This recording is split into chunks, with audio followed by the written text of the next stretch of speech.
want to give you the beginning, or a little more at least, of a kind of sketch of the revolutionist position and this fictitious state, although it's not completely fictitious because there as many states exist as there are people on this planet. And we're talking externally and internally, right quick. I want you to have one fairly clear picture until I change it of there being in everyone's state that you are a state. Instead of Bulgaria, instead of the British Crown, instead of Norway, you are a state. You are Fred or you are Mary. And in the state, there are the institutions that every state, every civilized state has, that I've mentioned, and I'm not going to enumerate all of them, but the kind of institutions of education, the military, commerce. But I want you to try and get a picture more of the physical reality of, in the state, there being the city. Just assume that there is one city in this state. And then there is the outskirts of the city, the bushes. Now, the real revolutionist, in a sense, but you're going to have to try and go past 3D reality because it's a simultaneous. But since we cannot verbally talk that way, I put it to you this way: as opposed to living in the city spiritually, the revolutionist has got to live in the bushes. But the bushes now surround the city. They're everywhere. They're not north of the city or south of the city. They're not even west or east. They're not limited. The city is surrounded. It would be surrounded from top to bottom. That is, it would be surrounded in 4D reality, that the revolutionists could get into the bushes at any time. Now, a kind of revolution itself, something is very important, and that is for a revolution to remain alive and to operate most efficiently, a revolution has got to be kept secret.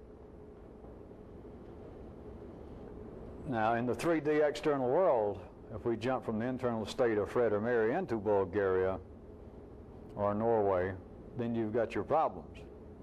That is, verbally. You've got your problems 3D-wise. But it's nonetheless true. For a revolution to remain alive, it's got to be kept secret. The revolutionist has got to hold down the mechanical, immediate appearance of resistance. At the very least, a low-level, a semi-innocuous D-force. Now, in the 3D world, and what would appear to be the external world, of course, a revolution is naming a revolution until it's named. A revolution is not a revolution until the ruling powers, whether we're talking about the government of Romania or whether we're talking about what seems to be your hardwired personality, has got to take notice that something is going on in the bushes inside of me. Of course, what is going on is this kind of stuff. But the ruling powers in a state have got to take notice of a revolution. They've got to name it, or there's no revolution. If they name it, of course, you've got another side track to go on that I've mentioned. If they name it in the beginning, then they're starting to control the speech of it. And therefore, they have started off with some control over the revolution. If we're talking now about the external world, which we may or may not be, if you had a band of would-be guerrillas out there in the bushes trying to usurp the ruling powers, the established government, surely you people, you can hear this just in your 3D ears. The revolution is not going to do anything. The people can't even keep their own selves going out there in the bushes if the government takes no notice, if the government never says anything. It doesn't matter what it says, it's got to say something. If it announces that we understand, it's come to our attention that there are a handful, just 2 or 3 people, a bunch of soreheads, a bunch of ingrates, perhaps psychotic, right in the bushes, threatening to overthrow the government. And they might even try to dismiss them verbally. But they've got to give some recognition, or there is no revolution. But now if we're talking about the state of you, you have got to keep the revolution secret, to keep it alive. Because if it is not kept secret from your ruling powers, you immediately have resistance. And we've been through this years ago. And I'm sure everyone absolutely understood that and remembered it. For anything to exist in the 3D world, it's got to be resisted.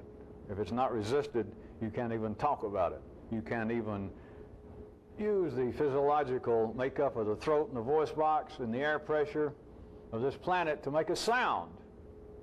There's got to be resistance to do anything in the 3D world. But the real revolutionist, if he's going to keep his revolution alive, if he's going to see that it has the potential, at least, to operate at maximum efficiency, he has got to keep the would-be revolution a secret. Now, along this general area is where you find the strange things that I have tried to put out as suggestions, at least, if not would-be laws of a revolution or rules, and that is, don't tell yourself what you're doing. Don't do interviews with yourself.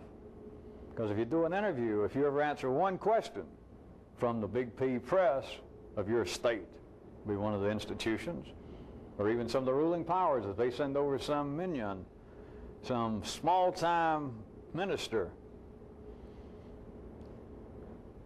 if you answer one question, you as now the would-be revolutionist, if you answer one question, they got you.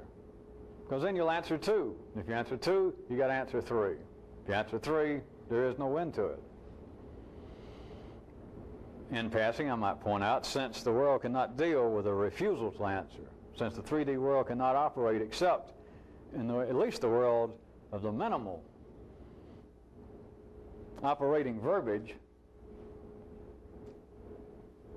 then I was going to point out that even out in the 3D world, life has used this, as some of you know that's been in the service, or at least you've seen movies, is throughout the world they will teach different states, they will tell their military that if you're captured, all you got to do is give your name, rank, and serial number. But do not ever tell the enemy anything else, or you will be a traitor.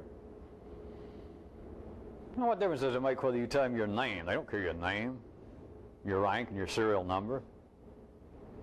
But you'd be asking for a bullet sandwich, a blackjack salad, if you get captured and they say, all right, give us all the secret plans you know about of upcoming troop movements of your country. And you said nothing. You're asking for it. That is not the way life works. And so there is a it's not understood, but this is the molecular arrangement of life's part, of man's part in life's body, that you make some response. My name is John Doe. I'm a corporal. My number is 257, etc. At least you have then the appearance of you and the other people involved in some form of mutual verbal reality. But the real revolutionist would find a way not to answer questions. He would not do interviews. I am suggesting most strongly to you now that doing interviews externally, as bad as that could be, as dangerous as that could be, as unprofitable, which is even worse, as that might be, I'm really pointing at the internal. That is, you interviewing yourself. You talking about yourself to anybody. You announcing what kind of guy you are. You telling why you're going to do so-and-so. I'm going to stop next week. Or telling yourself, pointing out, you realize it's been 3 days since I blanked. If you say that, you'll say anything. If you say anything along the lines of self-confession, self-interview, it's like going to Jack the Ripper and saying, hey, I'm a bleeder. You have set yourself up. You're asking for it. There will be no end to it. You have got to keep the revolution a secret. The real revolutionist has got to not only perform without an audience, the real revolutionist has got to perform without even the thought of an audience. Now, I've talked about performing without an audience in several ways in the past. For those of you who don't recall it, I have even pointed out when people have asked me, how can someone tell, how could you tell whether you have a real interest? You've tried to play music and nobody seems to like it. Is it your imagination or is it a real interest? Or painting, or art, or whatever. And I have used as a kind of cold water proof of dunking of the imaginary witch, as I have pointed out to you, that you could consider that you've got a real interest if you can do whatever it is you do without an audience. If you can sit home and play the guitar, if you can sit home and paint or sketch, and you are just as satisfied when you get through doing it temporarily as you would be with other people, apparently, that go around and say, hey, listen to what I have painted and look at what I wrote. If you can do that.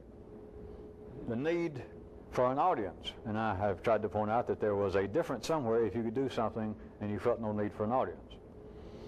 This is an expansion of that. It is the grandfather of that. To try and do something, to try and not be reformed, but to change.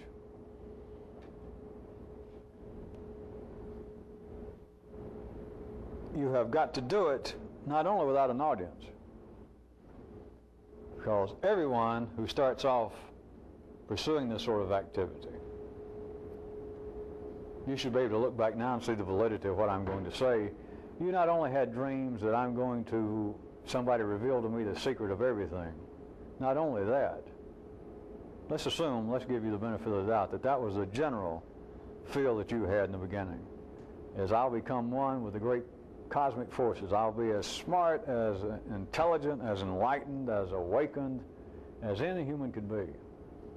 Comma. That wasn't all of it. There's also pictures, my mother's got to know about it.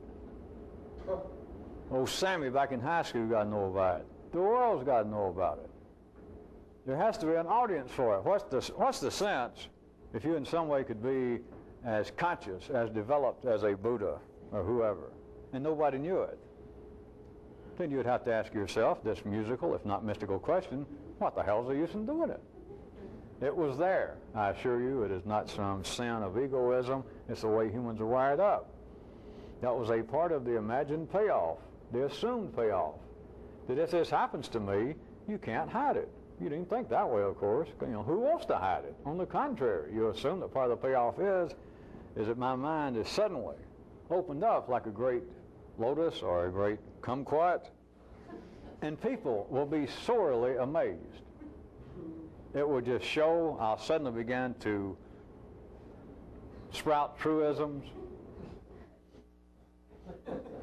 little truth twigs will grow out of my head. There'll be no hiding it. To do this, you have got to perform not only without an audience, but without the thought of it. That is, you cannot, after a certain point, and the point being once you begin to see this, you cannot operate, you cannot attempt to do this. You cannot attempt to gird yourself up, prepare yourself, do the right kind of reconnoitering to facilitate an internal revolution while even daydreaming, while imagining that there's an audience. That is, got to take it down to the good old level, verbal level. But there you stand in the kitchen, you're fixing yourself a morning cup of coffee, and you look out the window and you see a little robin. The sun hits you just right. You remember something I said or something that you read somewhere or whatever, and suddenly you have a, what? Great thought. One that almost is about to lead somewhere. But then by the time it's run through your system right quick and the electrical charge is gone in that new area, you've got to watch it that you have pictures of, hey, what if so-and-so knew I thought about that? It may even be me. Hey, boy, if he knew that I had thoughts like this, he'd pay more attention to me. He'd talk more directly to me. Or, hey, if I had thoughts like this and if I had enough of them to write them down, I'd find a publisher. Somebody'd publish just my thoughts like that.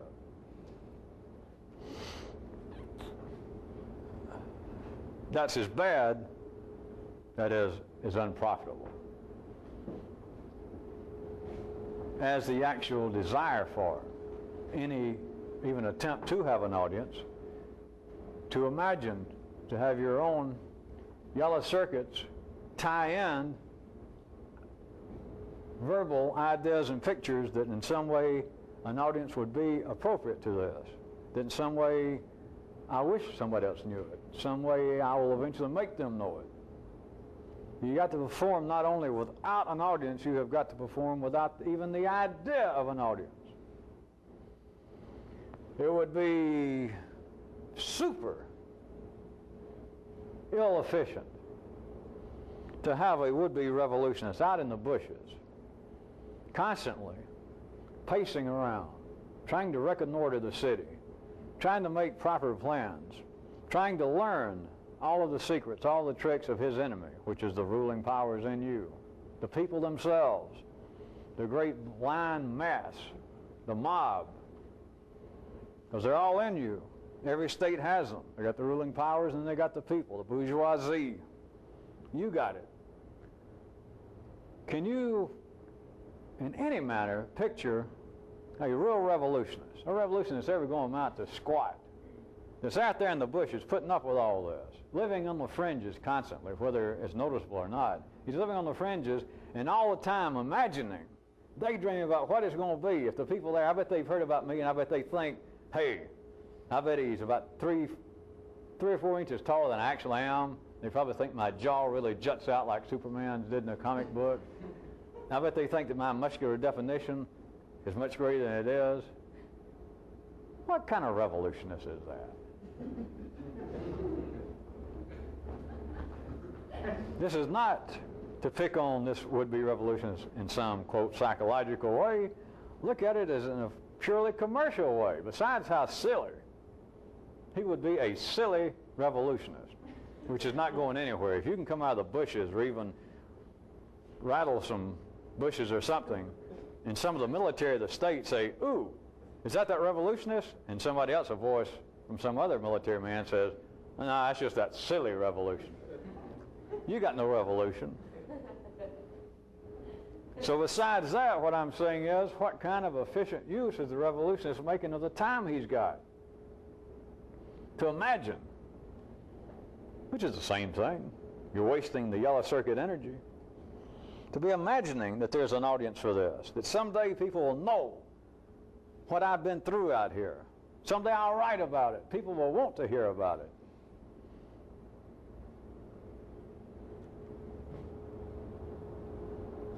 One more time. The real revolutionist cannot, he is not only not performing for an audience, he cannot even be operating on the basis of imagining. He is, ever will be, should be. An audience has got to be the kind of word that if somebody said it to the real revolutionist, worse yet, if somebody in his own state hollered out in the bushes and said the word audience, he'd go, what? And mean it. He would refuse to think about an audience. Audience would be one of the words that would be on his list. Well, it would be on his non-list of words that I do not recognize.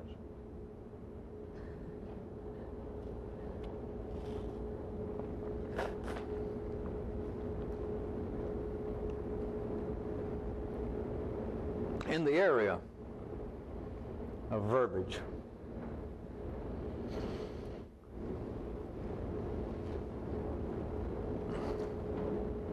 a distinction between what I'm first off describing as the city in the bushes has got to leave the 3D dimension, the limitations of it. And in the real revolution, these apparent distinctions between the city, that is, where your state, where your ruling powers, where your people, where all of your civilized, hardwired, molecular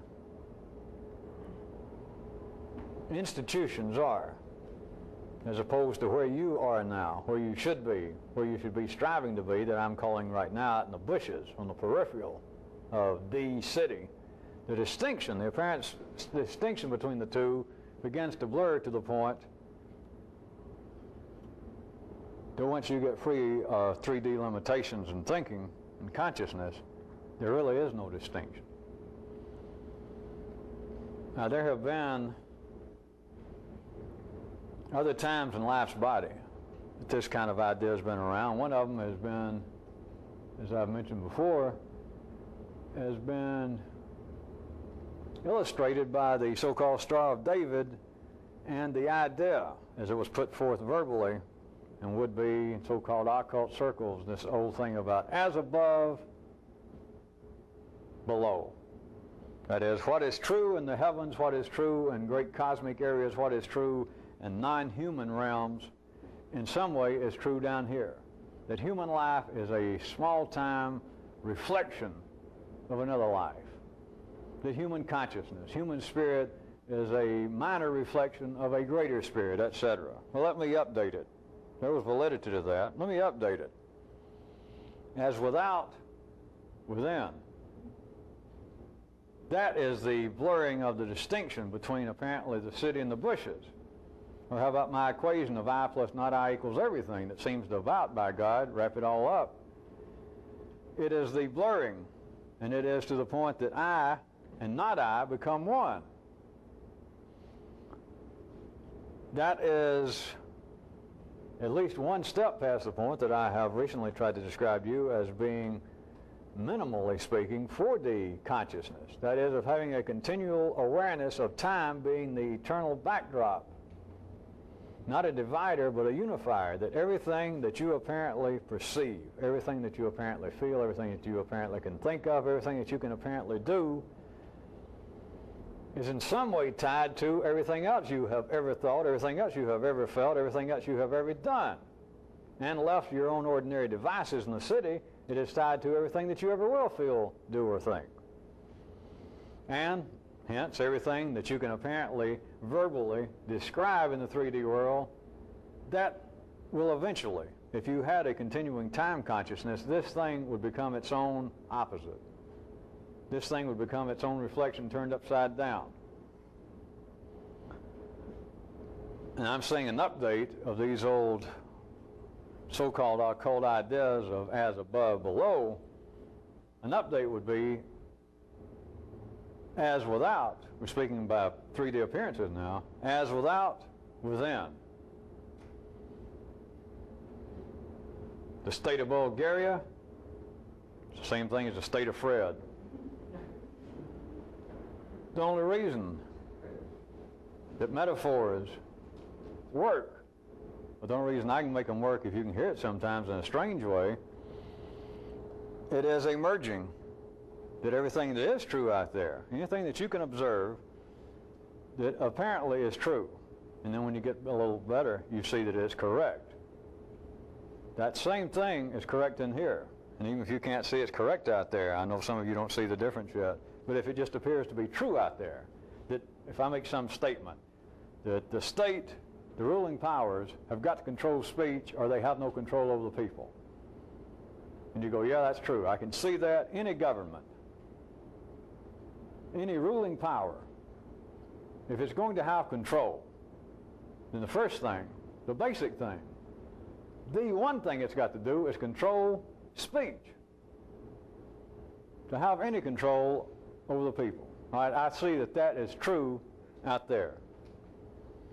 If you can see it's true out there, and you begin to have any kind of continuing time consciousness, revolutionary consciousness, 4D consciousness, then you can see that what is true out there, just in the everyday routine, apparently out there world, is correct in here. If it's true out there, it's correct in here. Such were the parents of the progeny, metaphors, allegories, parables. It is eventually, though, a world of no parables, because there is the blurring of the apparent distinctions between out there and in here. You lose the 3D awareness of the city, and then me out here living on the peripheral, me being the would-be revolutionist. Then there is ultimately what has been thought of in the past, whether it was described this way or not, as mystical states, the abolition of my conscious sensation of there being me and then everything else. That is the true update. That as without, within. And then one step past that point, and you got nothing to say. You don't say, hey, everything in here is the same as out there. Because as long as you got to say that, you don't fully understand it. As long as you got to say that, then you got to say something. And as long as you got to say something, you still got a step to go.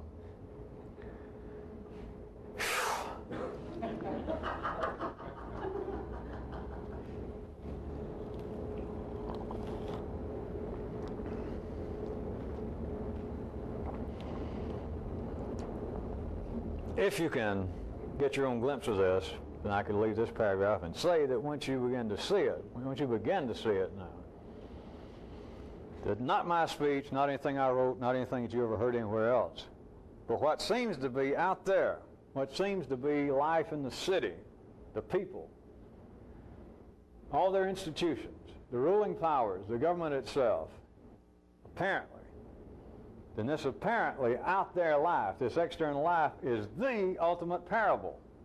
And there it is. It's everywhere. It's not in a book. Some of it's interesting. It's not on my tongue. It's there. It is the ultimate parable. Because my update, I'm telling you, is as without, within. There is a way in which I want to also point out to you, as I said, the revolutionist doesn't really live solely in the bushes. But when he is in the city, he should not be recognized or identified as a revolutionist. Now again, that goes against the initial grain of what many people, almost all of you to some degree, were wired up to think about some kind of exotic activities, of getting some kind of exotic understanding and ways of looking at things. The part of the payoff is to be identified, to be recognized of, oh, there goes who used to be just Fred or Mary, but now he is or she is transformed, super, transcendental Fred or Mary. But refer you back to the revolution staying secret. What's going to happen to a revolutionist? Because I'm telling you, you've got to live partial in the city. What's going to happen if every time you have to go back in the city, you're spotted? Well, now in our case, forget Bulgaria for the moment, which is always in order. Forget about apparently out there internally. If you are continually identified, if your own established ruling powers in you continually identify who you are, nothing will ever get done. You will end up no better than being a religious person, being a mystic. If you can be identified, you can be named. If you can be named, you can be captured. I should refine it. If you're named, you are captured. You are then in prison, whether you apparently are still walking around or not. You are in prison. The ruling powers have got you. If your own ruling powers can say, I see what's happened.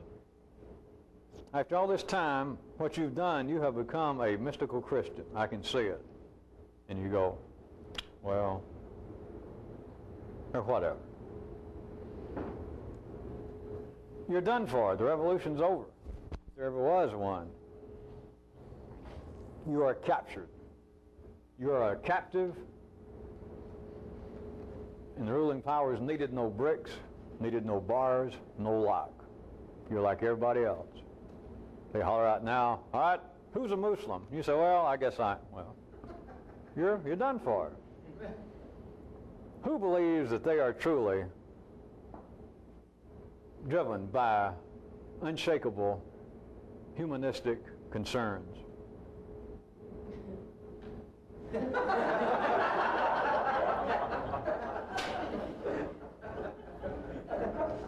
We all keep hearing the governments say that they do not have enough money to build enough jails to hold all the criminals and the hoodlums. Well, at least you're not going to add to their problems, because you've been put away and they didn't have to build they didn't have to lay a single brick. You're in jail with everybody else as long as you'll go, as long as you can be identified and you take it. As long as they say, there he is, and you don't go, And if necessary, join in. So, yeah, I saw him. He just left. Yeah.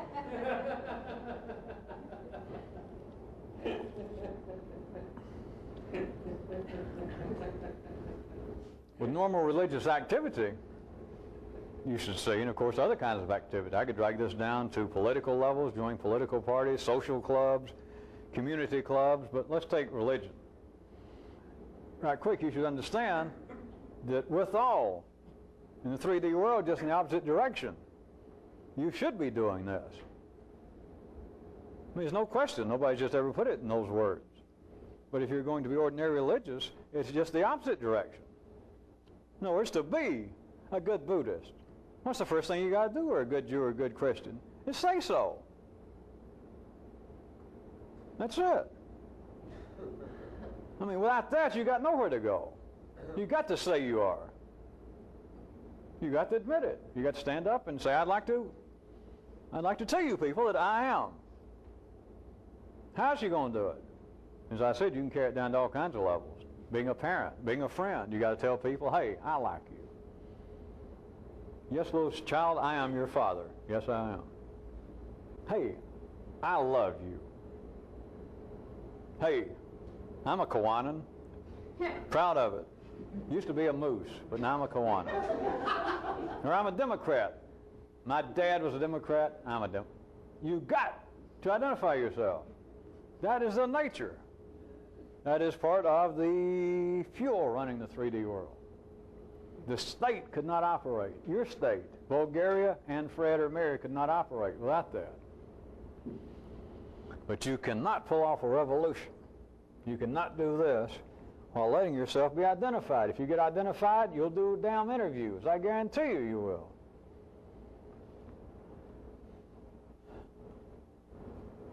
Some more about the bushes. And this is very important. Several things I want to mention. Out in the bushes, the real revolutionist has got to do this. And I have been plotting this for you people, and some of you will see it immediately. Pushing you, encouraging you, and some of you, as soon as you hear it, some of you are going to realize that you've been doing it some, maybe even on your own now. And it's this. Out in the bushes, the real revolutionist has got to find a place from which he can make secret and privileged observations, that he can gain information, energy information, without giving out, without revealing any about himself. You've got to be able to do that. That is the kind of reconnoitering that I have referred to just in passing up until now. There's got to be a place in the bushes that the real revolutionists, or more than one, but there's got to be at least one place that he has, or she has, that you can make secret observations on the city, the people, the ruling powers, the military. And you got to be able to get this information in secret without giving out any about yourself or your position. That's true, by the way, of course, as you should see in Bulgaria. But that is true in Fred or Mary, especially. You have got to have that place.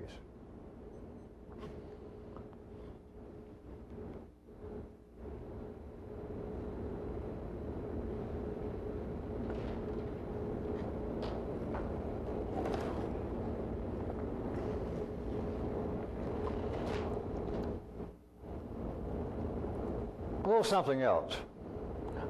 I want to make some more mention about the observations, the secret observations.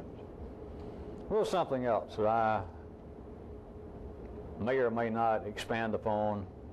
If I throw it out now, we'll probably kill it and I'll be done with it.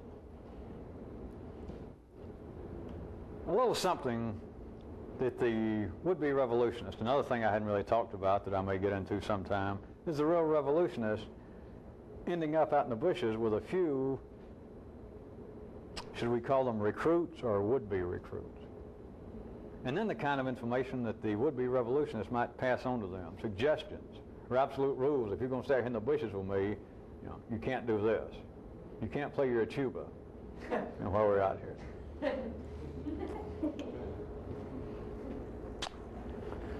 But one thing I thought about once is a would-be revolutionist and his would-be recruits. 1 or 2, 3. he might have them go through some kind of drills. Like, what would they be? Get exercise, lay off drugs and alcohol, I don't know. How about some close order drill maybe? And then he tells them, or he tries to convey to them, that there is a kind of revolutionary pose of attention. That you people out here in the bushes, you would be recruits, you should pay attention to this. And this kind of revolutionary posture while staying at attention. While I, the would-be revolutionist, talking to you would-be recruits. And it would be a kind of revolutionary attention posture of 3 H's.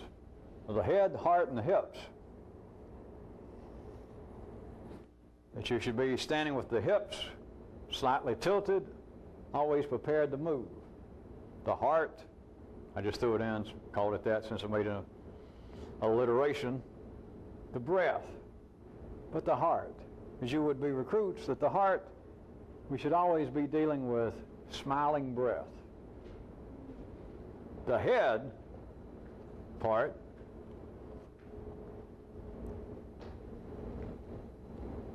has got to be that internally, the operations, the yellow circuit, attention, has got to be as though it were had taken one step back inside your own head.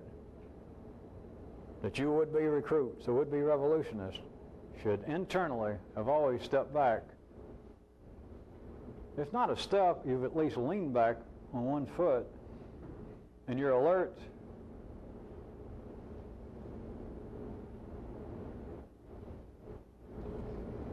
And secretly grinning. But that would set up, as far as a verbal description, the most promising posture of running through the 3 basic systems of man, and using the reference of the hips and the heart and the head. The internal part that I'm referring to as the head is tied to what I'm telling you is necessary for a privileged kind of secret view of what's going on.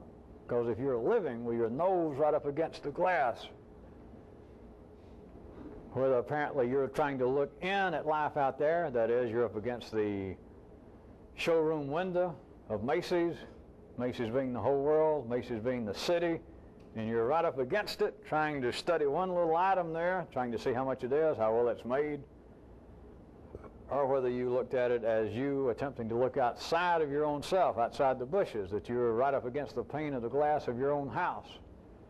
You can't get outside, you won't go outside, you're afraid to go outside, you don't know how to get outside, and you stay with your nose up against the glass. You can't do that. Because internally, attention has got to be as though it's one step back. Your face is as close up to the other people that you've got to deal with as your hips, as your breath. You don't have to literally do it, but inside, there you stand, in the same kind of social zone. You and somebody else talking, you're as close to them as they want you to be, and you're talking away, you're listening, nodding. But internally, you, if there was a you, are not right up here against your glass, against the panes.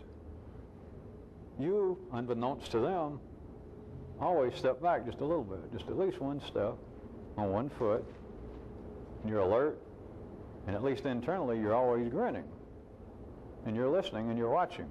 But you've got to get away from the window.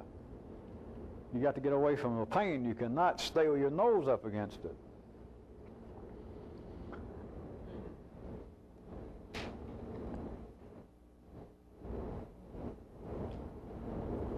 I wanted to use the term about living on the edge of attention. But first let me point out, since I know this is commonly used, of people nowadays saying that they live on the edge. You hear that all the way from surfers to people who have leased a BMW and don't have a job. People nowadays will call almost anything living on the edge. Ready to go in and order, oh, bring me a tofu sandwich. That is what the 3D world calls living on the edge. But to the revolutionists, living on the edge would be a kind of continual, a dangerous closeness to escape velocity from the gravity and the weight of the city, of the civilized mass consciousness of the people, your people. That would be living on the edge. It does not require that you go out and skydive every day, but that you decide to close your eyes and go down a half mile of interstate and floorboard the BMW. The real living on the edge would be, speaking at least in the yellow circuits, the yellow systems, would be that you have stepped back internally continually, and you keep attention away from it having its nose pressed right up against whatever seems to be going on,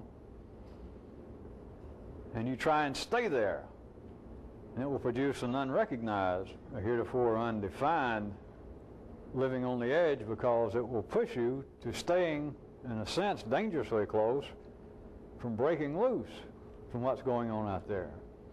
This, I suggest to you, is some of the feelings that many, if not most of you, have had by now, or all of you, that at times you feel like you're just about to laugh uncontrollably and that your head may explode in a whole bunch of pieces, and that you'll have to call some porcelain dealer to help you put it back together, or else you'll never go back together.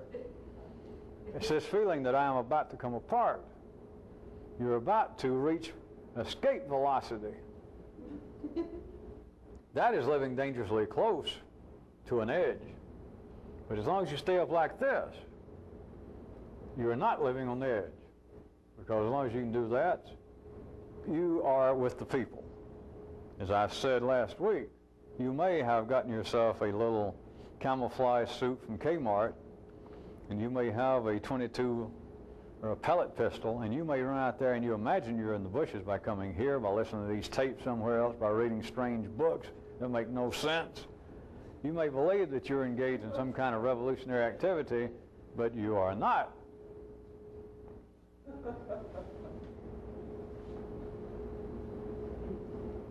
As long as you stay up close, you see the seriousness of things. You understand what propriety is. You understand what reason is. And you ultimately trivialize your whole life. But you are not a revolutionist. You're not a danger. And there's no danger of you hurting yourself. If you get tangled up in the bushes and shoot yourself with a pellet gun, all you're going to do is get bruised. Maybe you know some other weekend warriors, and you go around to a bar later and say, wow, look at my foot, I shot myself, and there's a little bruise there.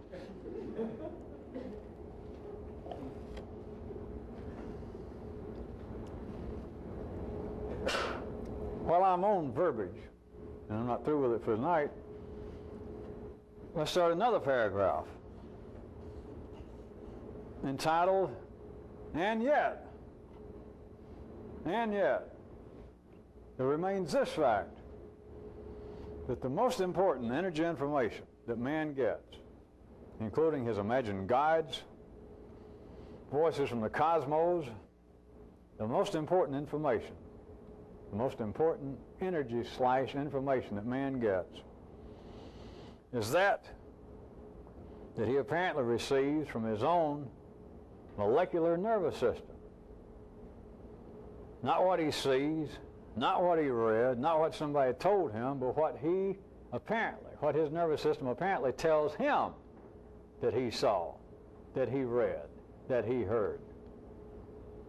That is something that you have got to, for the time being, if you're going to try and keep the revolution alive in you at the most efficient manner.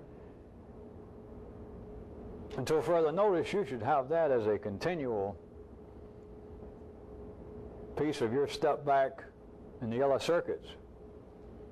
To get away from the window, you should have printed out on a little card over here, once you get away from here and get some distance, printed to where you can watch it all the time, that the most important information that a man apparently receives is that which his own nervous system apparently tells himself. I feel fairly confident to engage in meiosis.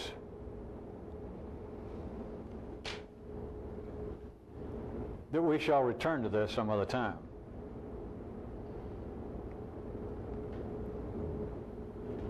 But I wanted to point out one thing that would almost seem contradictory within this general contradiction of this still being true while man can still live in a verbal reality as opposed to some other kind.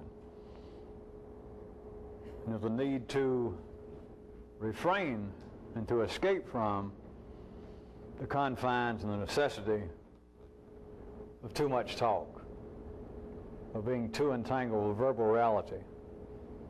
But with inside that is another one I was going to point out that apparently even in contradiction to this is the most apparent important information a man's receiving is that which apparently is coming from his own molecular nervous system. That is what people are apparently telling themselves. That this serves a specific purpose that has never been noted before. In all of the general realms, in all of the realms, it could be called self-improvement, which includes religion, of being an actual good Christian or Jew or Buddhist. That is self-improvement.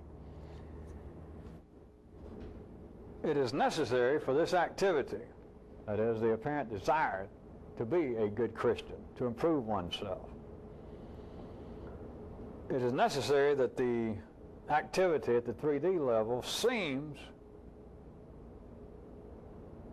to arise from that the drive to change and the data that may apparently facilitate change, it needs to apparently arise, I'm talking about ordinary people now, internally. All the religions teach it. Now, once it gets out in life and the way things get fairly routine, as they should, as they must, there still seems to be the necessity with ordinary people for an organization known as a religion.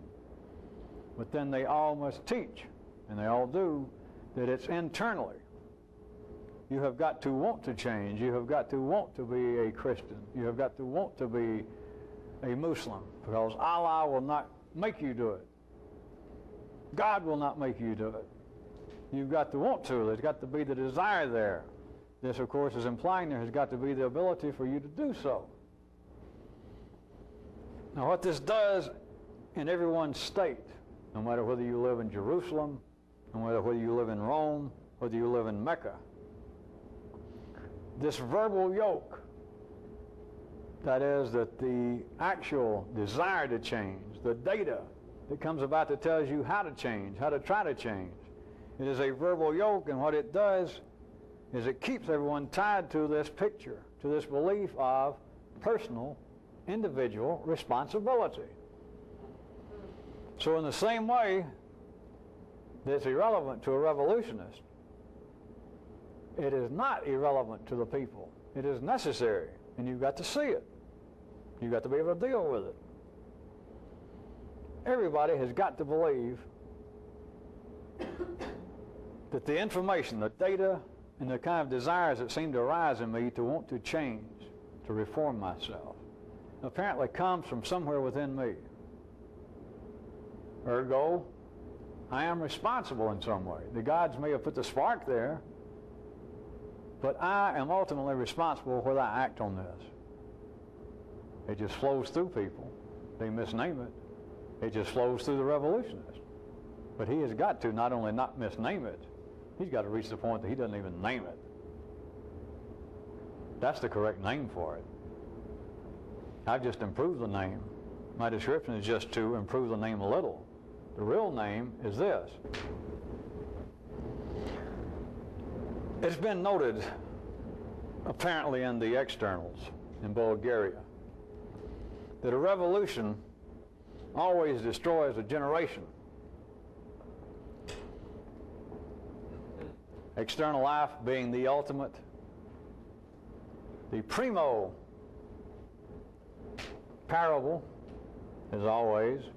I'm just going to take that observation. I'm not commenting. Well, I'll comment and point out that it's valid.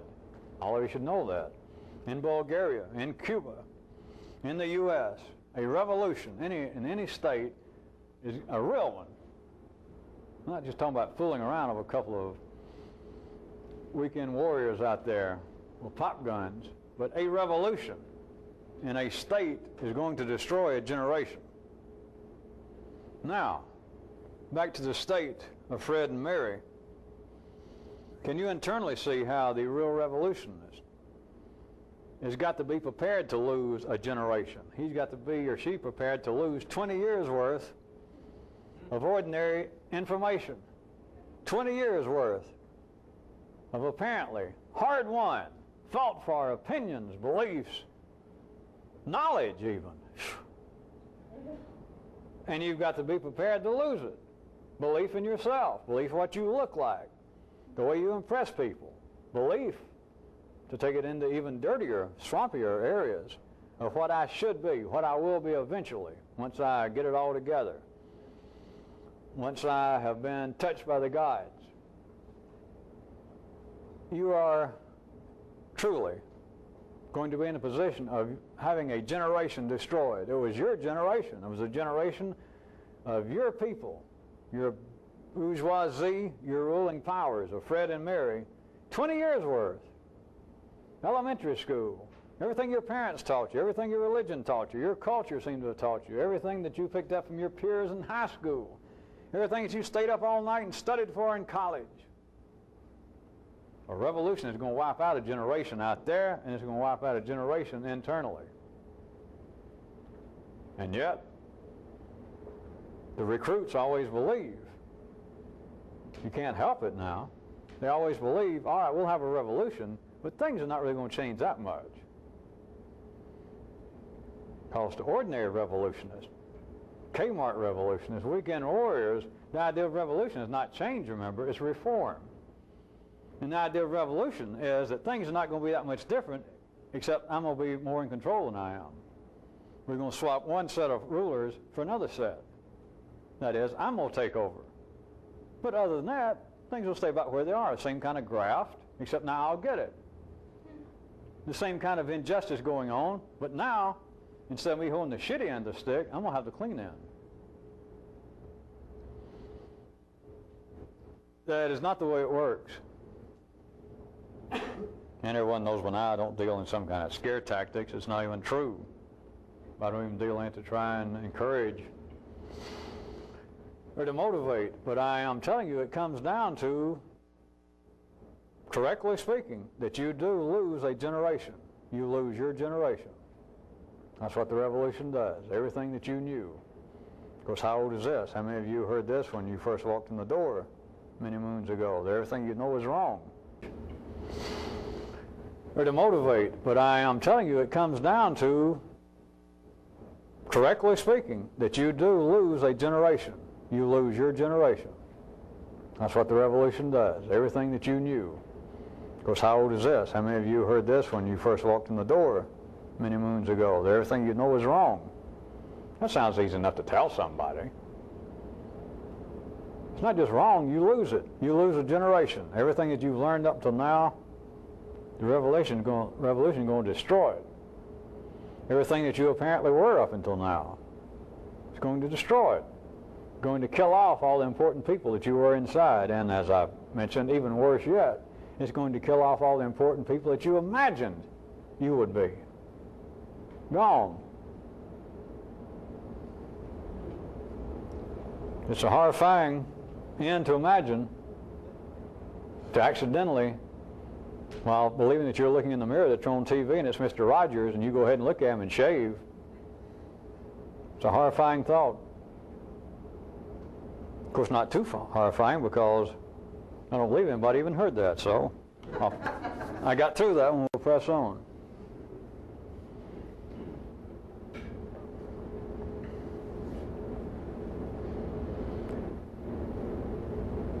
Next paragraph.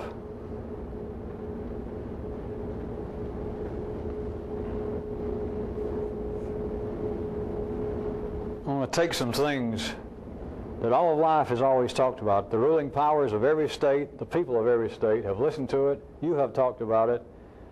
You have believed that I've talked about it.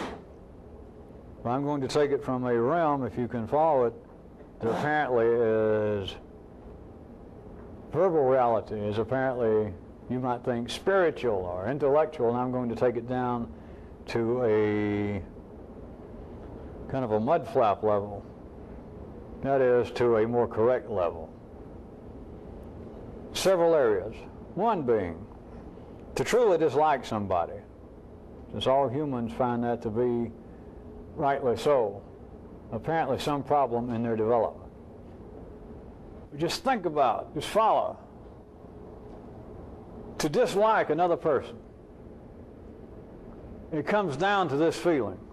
To dislike them, you've got to have this feeling, I could not live like that. I dislike that person. You can apparently be wired up to be an attempted mechanical Christian, humanist, whatever, and apparently try to be charitable. Let us say that you're trying to be a Christian just in a general sense that most people understand in the West. And everything it says in the Bible, and people claim that Jesus said that, you can't hate your neighbor. So, well, whole Judaic Christian scenario. But that you can't hate your neighbor. And so people say, well, I try not to. But, evil spirits, the downfall of man, etc., the carnal nature of man, keeps me from actually being able to perform this. And yet I look at these people that I do not like, and no matter how charitable I try to be, if their organism could respond to what I'm saying, they would agree to this. That no matter how I try to be theoretically, spiritually, I try to be charitable, I look at them, and Jesus, I got to admit this, pardon me for saying that, would be Christian. But Jesus, how can they live like that? To dislike somebody properly, in the human sense, to dislike them properly, there is that feeling. Whether you put in those words or not, I want you to see this. That it always comes down to this, I could not live like that.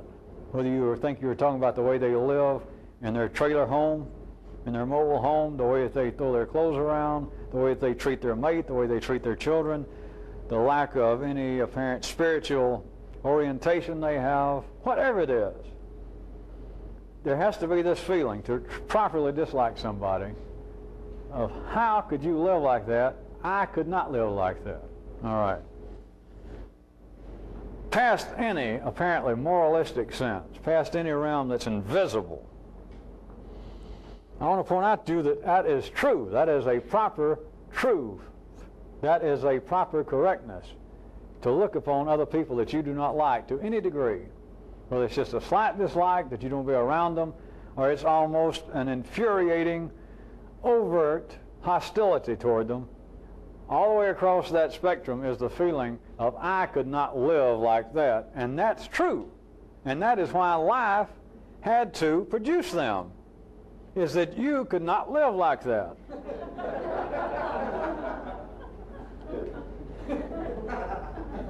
If you could live like that in every other way, I'll point this out. I think it's too late to do it, but I will point it out to you. If you could live like that, all other like that. So if you could live like that, then life would not produce these other unsavory types. It would not. Because the feeling is correct of I could not live like that. That's exactly true. And that's why life had to produce them. The same way, remember, we're not talking in any way of a moralistic approach to rationalizing, as it's called in the 3D verbal world, but you do understand, whether you want to think about it or not, that there are other people that don't like you. People who know you in the ordinary sense, and people who don't know you, that just see you casually. People that just seen you once and didn't like you, and if they see you again, they still won't like you. And it's on the basis they just see you and their molecular reaction is. And for them, it's true. It's proper. Just in a split second, they do not like you, and they have this feeling. If I ask them in the right way, their nervous system would respond, yes, I couldn't live like that person. Don't know anything about them, but I can just tell you, you're right. That explains it. I could not live like that. That's true for them. And that's why, from another view, why life had to produce you as you are. Because somebody else couldn't live exactly like that.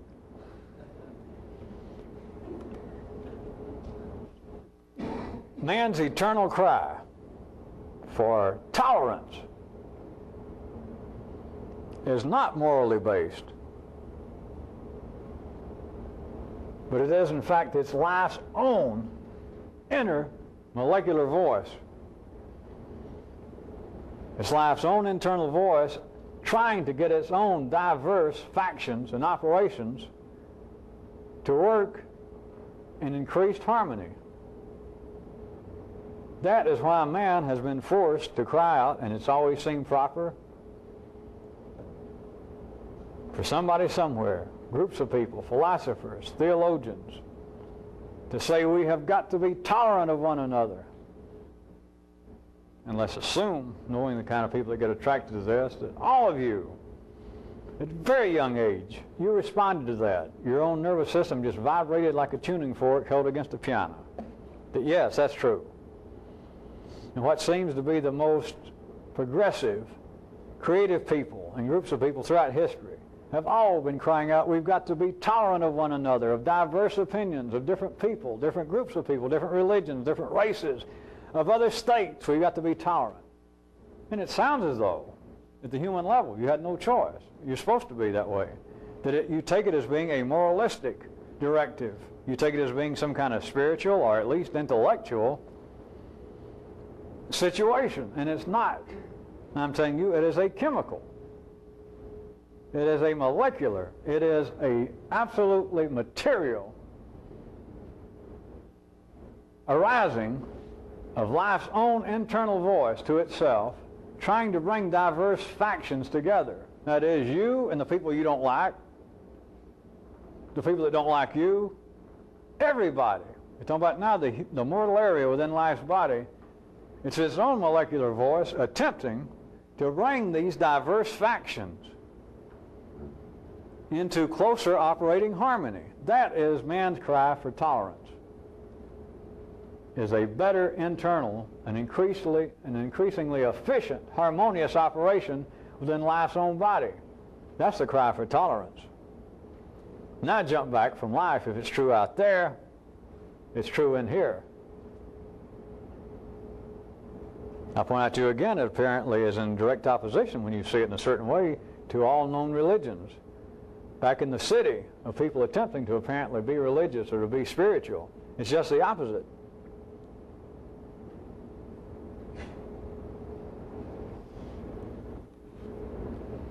If you are a blank, if you are a Christian, if you are a Muslim, if you are a whatever, then you are something stable. You are something identified. And you are in opposition. Your religion, the verbal reality of your religion, the verbal reality of your consciousness, the way you're wired up, may be such that you speak out in favor of tolerance, but that still does not deny the fact that if you are a good Jew or Christian and anybody that's not, they are incorrect. Our religion teaches to be tolerant, but there is opposition. What we should be doing is to try to turn all these other people, infidels, into true Muslims like us.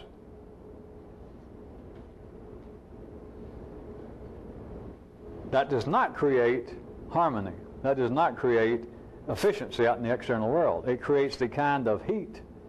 It creates the kind of thermal energy that's required to keep life growing.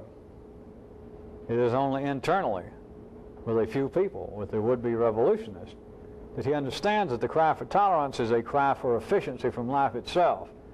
And life's time frame does not operate the same as humanity. That should be obvious to you by now, because as far back as recorded history goes, for 5,000 years, humans somewhere have been saying, we've got to be more tolerant. Now, if somebody wants to insist that we, somewhere on this planet, somewhere in life's body, humans are now more tolerant as a group than they were in Sumerian times, I ain't going to argue with you. But you cannot believe that tolerance, as it's called, is a fait accompli. It is not. It is always something just out of reach. It is something that humans say they're striving for, and the majority of humanity goes, yes, we should be. But what it's a call for is efficiency. An ordinary person would not be efficient if they did not have their internal adversaries. If there was not the loyal opposition, the ruling powers of a state could not stay honest. They couldn't stay upright. They wouldn't come to work in the morning. The king would never get out of bed. There's got to be opposition. There's got to be the threat there. of an overthrow. There's got to be conflicting political opinions. That is, in your state, there has got to be dissatisfaction. There's got to be the feeling of ambiguity, the feeling that it's some part of me against some other part of me.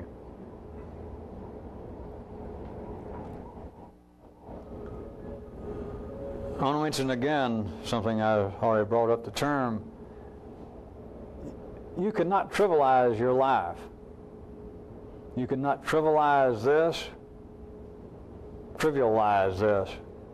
You cannot trivialize other people in this group.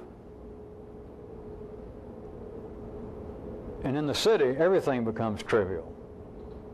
The more you're civilized from one view, it's a 3D view and it's only a partial reflection of something else, but the more civilized people become, apparently the more they trivialize life, the more they seem to trivialize from one view themselves and each other. All religions, you might also note, somewhere in them have a very strong caveat that there are certain things, or in one thing, like an unforgivable transgression against that religion's God. And it's me thinking of several ways in several religions this is put, but it always comes down to this. It's what they're telling you in that religion is you cannot verbally trivialize our religion. That is your religion. Or you cannot trivialize our God. You can't do it. If you do it, the gods can't forgive you. We can't help you. It's just one thing you can't do. There is, as always, there is a reality behind this. I just wanted to mention to you people, it comes up periodically, verbally, and then the threat and the potential is always there, of course, everybody still being human.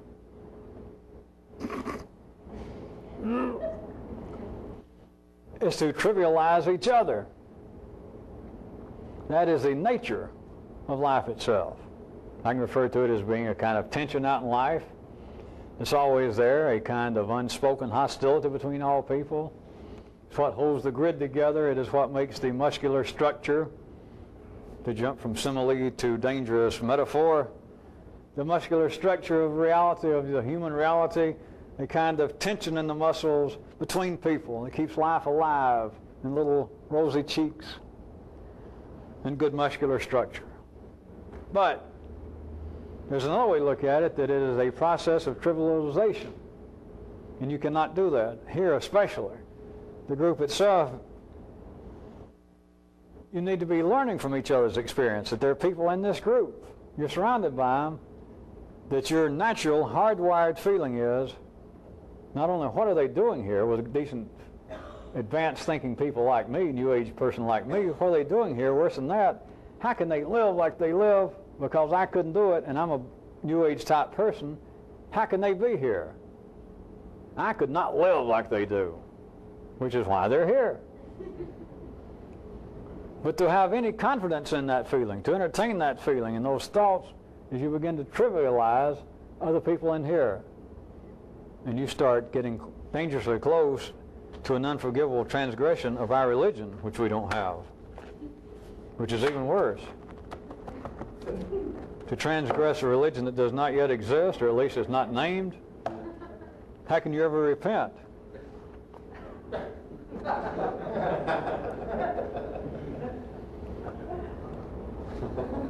And of course, I can point out you can, and everybody should already suspect this without ever being told, you cannot really trivialize this activity, which is another way of putting the mechanical verbalization of the religion, saying that you cannot, without probably drastic consequences, ever impugn, ever attack your religion, your God, your Jehovah, your Allah, etc. But if you ever trivialize this in a certain way, you're done for. But on a level that can be dealt with, is you cannot trivialize each other.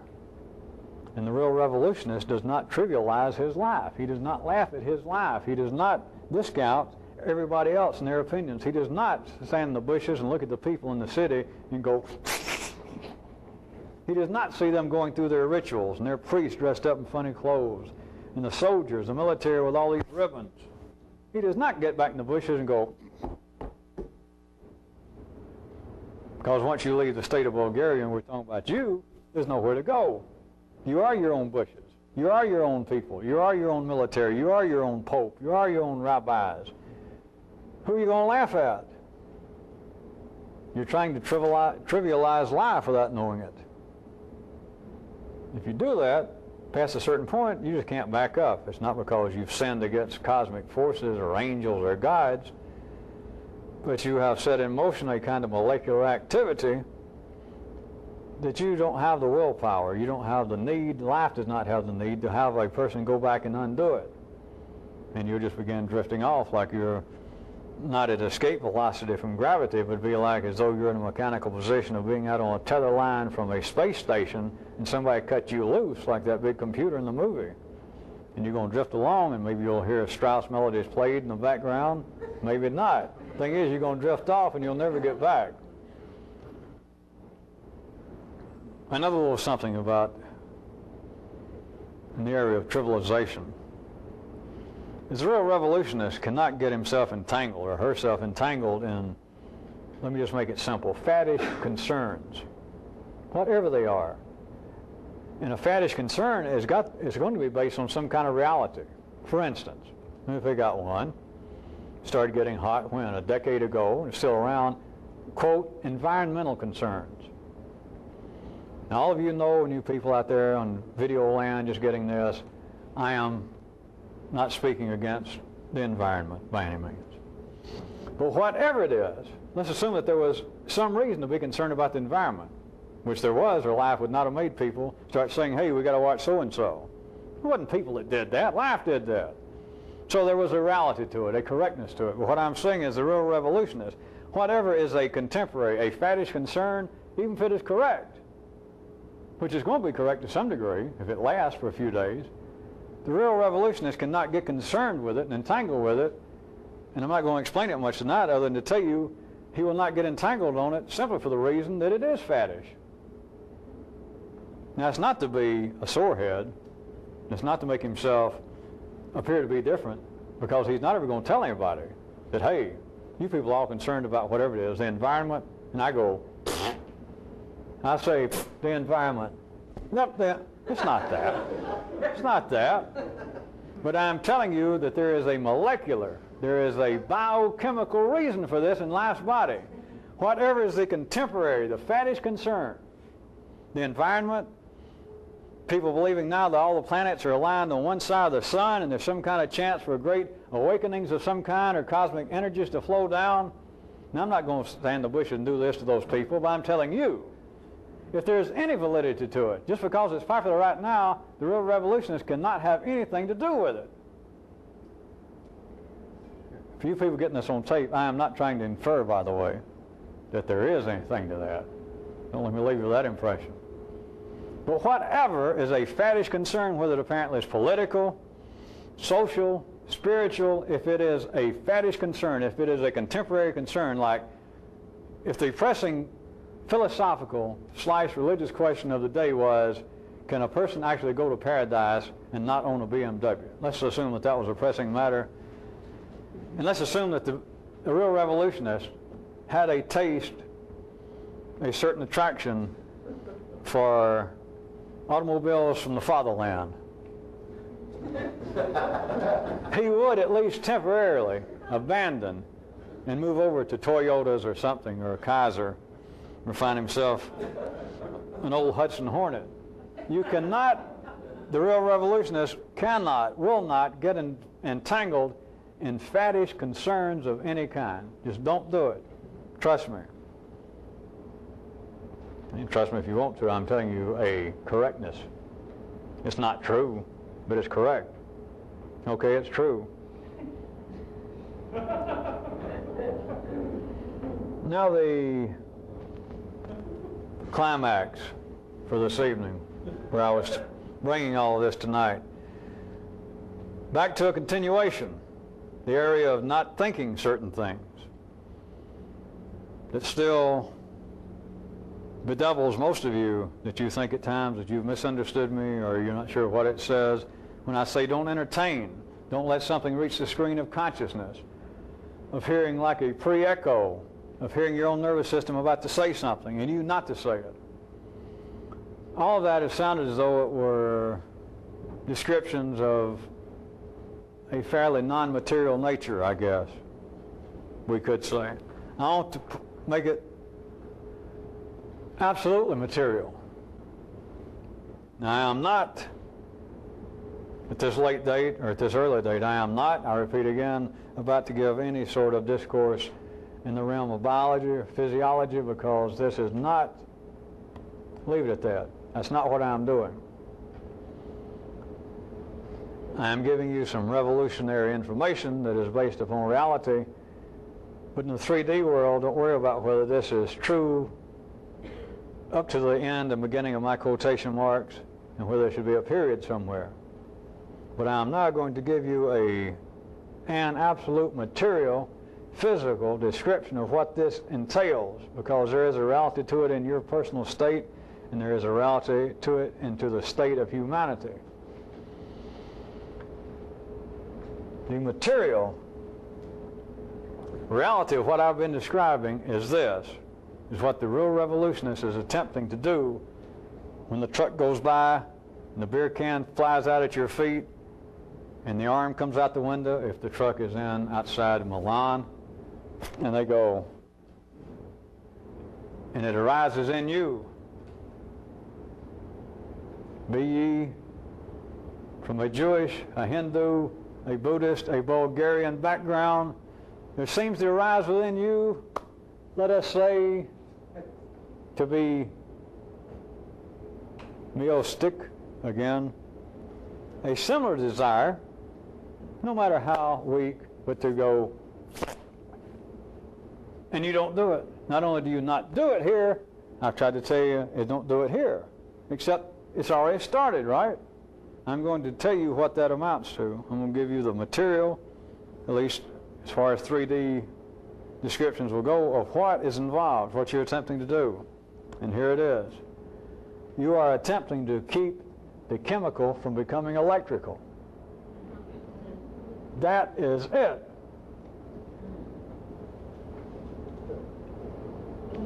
You are attempting, when you do this, to affect yourself materialistically, not spiritually, not in some vague way. You are attempting to take older, lower level chemical eruptions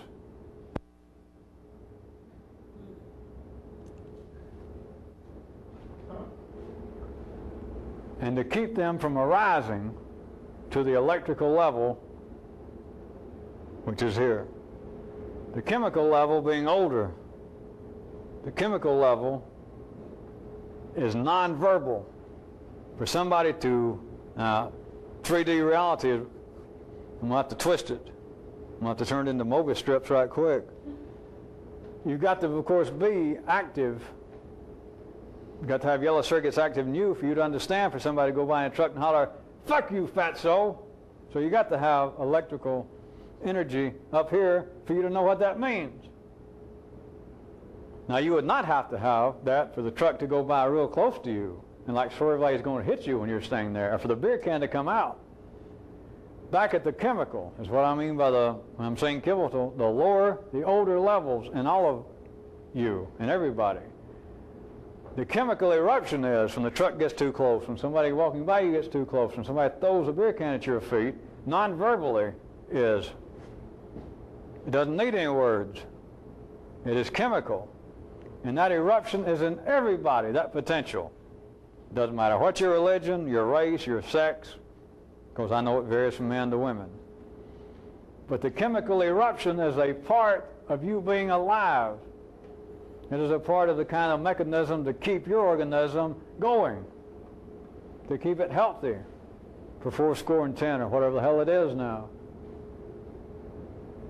But once you are civilized, once you've got the three circuits and systems, as I referred to them, with the red, the blue, and the yellow going, then these lower level-based chemical eruptions are striving to turn into electrical energy. And the nonverbal urges, that is the chemical eruptions, become electrical, and you think it.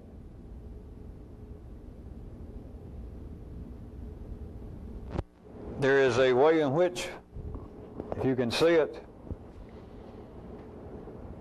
that this process is the lower levels being in a state of nonverbal kind of chaos or seeking a stability. And compared to the nonverbal chemicals, chemical energy, electrical energy appears to be stable because it talks, and it can apparently take reality and freeze it and turn verbs into nouns, turn a seamless reality into pieces. It can be seen as being the evolutionary progress of civilization. Is that there are areas of the world, let us say right now, that there are states in the world. Although we're pushing it, there's still enough to suit me saying so. There are little pockets, little states in the world of people still almost operating chemically. You can see the evolution of so-called civilization. You could see it as being a progression of going from a chemical state to an electrical state. You can see it as being a kind of chaotic randomness, unpredictability, which is what the chemical state is. It's what the kind of chemical energy in a human is, and it becomes more orderly, more predictable, stable. As the chemical arises and becomes electrical. That is thinking the thought, and that is the very thing, if the real revolutionist had his would-be recruits out in the bushes, that'd be one of his directives. Besides stand and remember the tension pose of the 3 H's, also something else, don't think that thought. But it is not some sort of a verbal attempted pseudo-mystical complexity to say don't think that thought, and you go, well, how can I not think the thought? I've already thought it, or for you to say it. It's what you do is you stop the chemical from becoming electrical. That you can do. It is a material, physical reality. That is what you're doing if you understand in the head part of being able to step back. That is to interfere with this mechanical process. It is the development from one 3D view of man of chemical energy. And the great world of energy, as all of you know, mechanical and thermal. As I said, I'm not giving an exact lesson, I'm not attempting to, in physics any more than I am physiology. But in the world of energy, the comparison has validity. That it is chemical energy in man always striving to become electrical. The more man can talk about what was previously chemical, that is, the more he can turn it into electrical, the more that people can talk about their hostilities, according to humanity, that is, according to life, the less likely he is to engage in the hostilities. The more that superpowers, super states can discuss their potential conflicts, can even discuss potential wars arising. If they can discuss it, then there's a less likelihood that will come to pass. It's all the way from superpowers having super conferences to psychiatry, to analysis, to confessionals, to priests, to people talking to one another. It is the chemical becoming electrical. And the way not to think the thought is not to look at it any longer, or not to feel as though you're in some strange land that you can't understand what I'm talking about. The urge comes to go, you too, or to push into somebody, or if they're going to get too close to you, or get too close to them, whatever. You have the mechanical, I don't mean this in the physical sense of a type of energy, you have the pre-wired common basis of us all, of all of the Jesuses and the Buddhas and the Abrahams and Moses and me and you. It is the chemical energy that is the spark, it is the place where you were first plugged into the primal flow itself, the chemical is continually striving to become the electrical. Not just you to feel jealous of your mate. That won't do. Not for an ordinary person, not in the city. Hell no. I want to fucking talk about it. But not just to dislike somebody. That's chemical. No. I want to fucking tell somebody.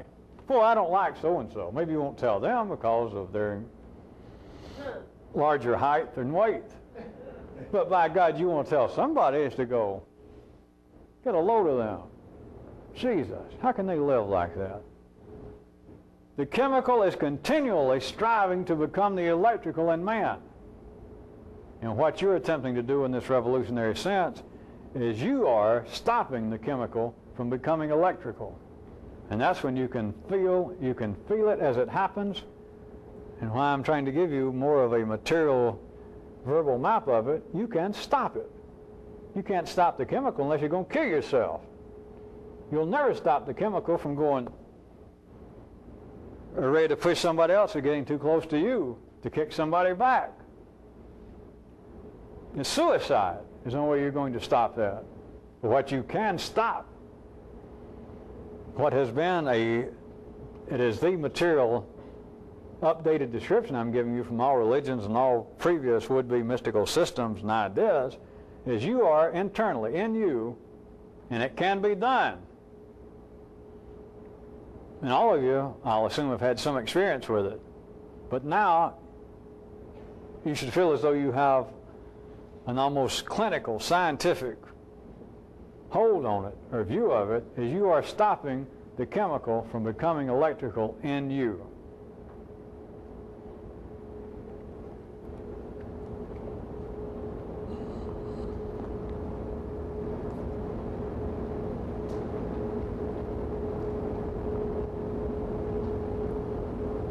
I'm going to conclude the public tape by giving you the triaxial trivial question number 54 in our great triaxial trivial game. What is the most widely practiced pastime of humanity?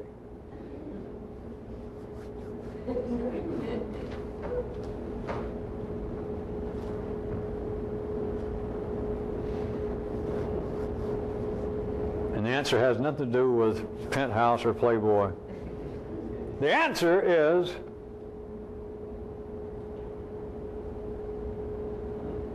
the pretending of being a monarchy.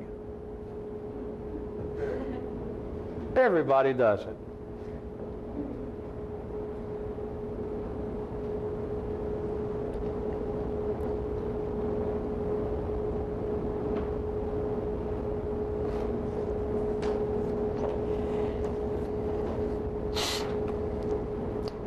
But after he sees it,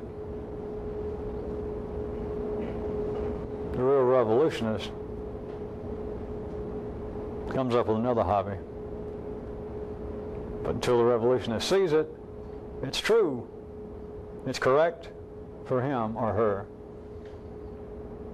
that it is the pastime, the most widely held, as I put in the question, most widely practiced pastime, because everybody does it, is pretending to be a monarchy.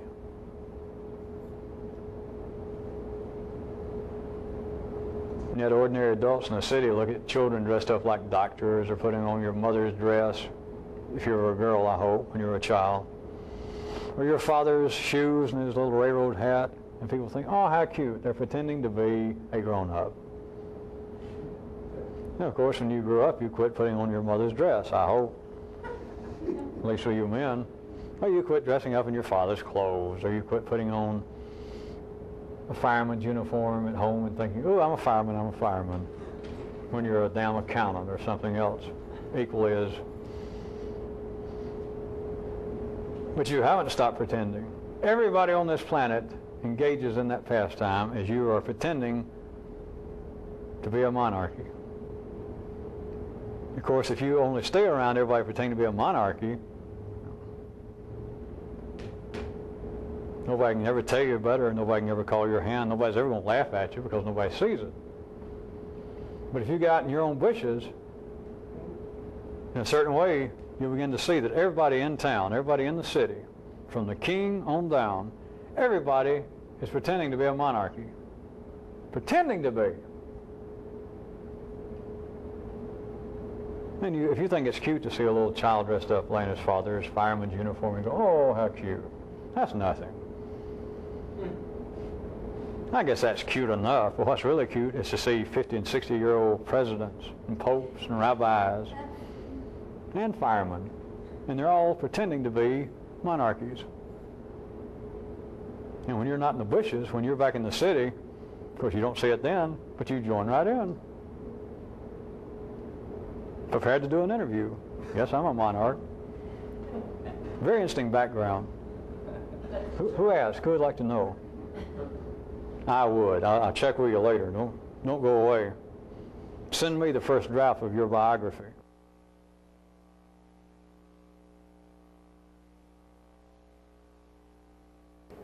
And Kyroots said, I have again brought you a few excerpts from the alleged great secret book of Ore, the cryptic news, etc., or just what we're calling the UFNs, or nevers to live by. Never, try as you might, stop and think, live and learn, and never begin a journey of 1,000 miles with a single step.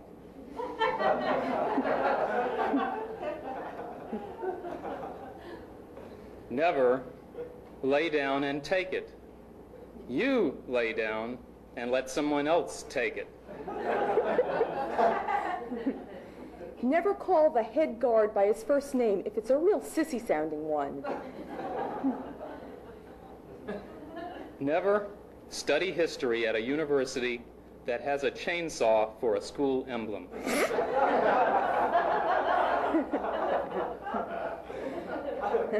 Never take anything for granted unless you just naturally don't care anyway. Never admit that you know the score.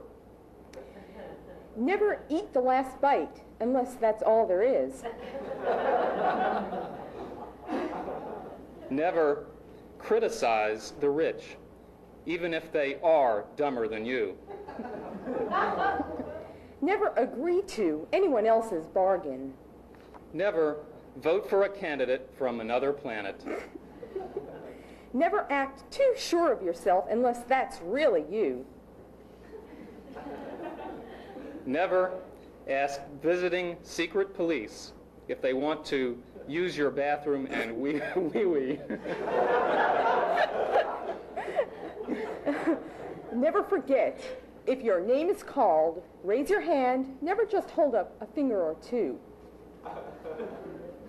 Never pay homage to a shrine that's loaded on a flatbed truck.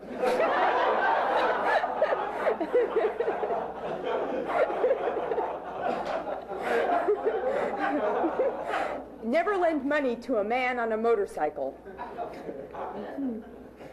Never point out the mistakes of others if they seem to be the type who don't want their mistakes pointed out. You can always make it up later by taking it out on midgets and dwarfs.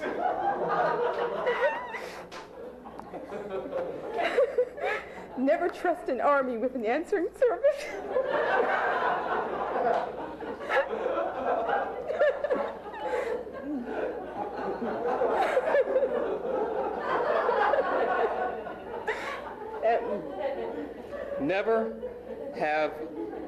Never have your people call their people unless their people are your people.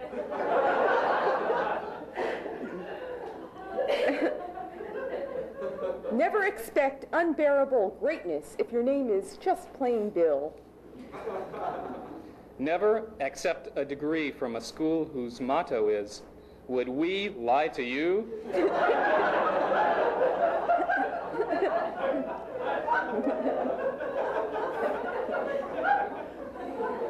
Never take it one day at a time if they're having a twofer sale downstream.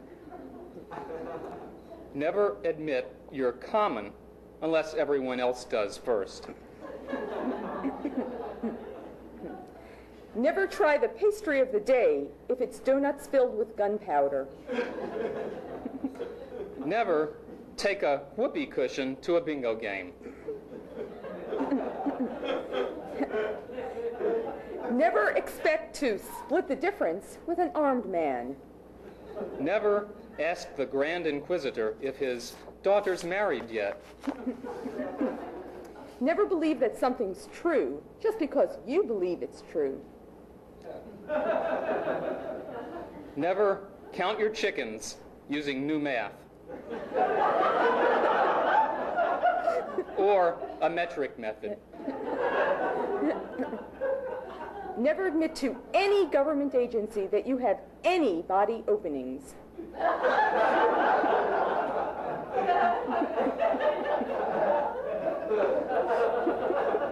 Never spend more on food than you would if you didn't actually have to eat.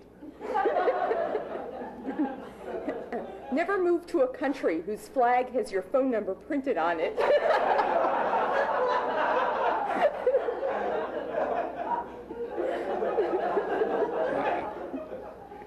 Never accept an invitation from the king written on the back of an envelope, but do so if it's from the Secretary of Torture.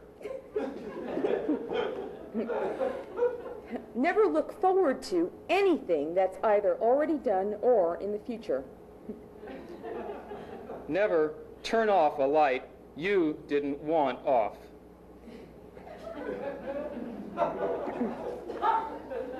Never put your money in a mutual fund that has the word suicide in its name. Never pretend that something unfunny is funny unless, at the very least, you find it funny that anyone else would find it funny.